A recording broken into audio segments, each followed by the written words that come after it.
जी परिस्थिती तयार झाली आहे ती आपण मान्य करून पुढे विधानसभेत आपण दुरुस्त केलं पाहिजे। कोल्हापूरच्या 2 जागांपैकी हातकलंगची जागा तुम्ही जिंकला, मात्र या ठिकाणी धनशक्तीचा वापर झाल्याचा जयंत पाटील आरोप करते।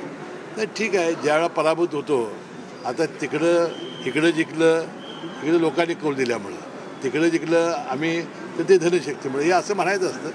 शेवटी त्याला काय लोकशाहीमध्ये ही आता रूढ झालेली पद्धत आहे। राज्य सरकारनं वक्फ बोर्डाला निधी दिल्यामुळे आता समाज माध्यमावर राज्य सरकार शहर बँक घोटाळा अजित पवारांची आक्षेप घेतल्याचं पाहायला मिळते। ठीक आहे, ते आता उच्च न्यायालयात ठरवेल ना। काल भाजपची एक बैठक झाली कोल्हापूरमध्ये, चंद्रकांत पाटील यांच्या उपस्थितीत जी बैठक होती त्या बैठकीमध्ये कागलमधील काही घटक पक्षांमुळं हा सगळा पराभव जो आहे तो असं चेहरा त्या तिथे नोंदवण्यात आलेला आहे। एकीकडं धनंजय महाडिक होते, चंद्रकांत खाडगे देखील त्या बैठकीला होते आणि घटक पक्षांमुळे हा पराभव असं कसं म्हणतील?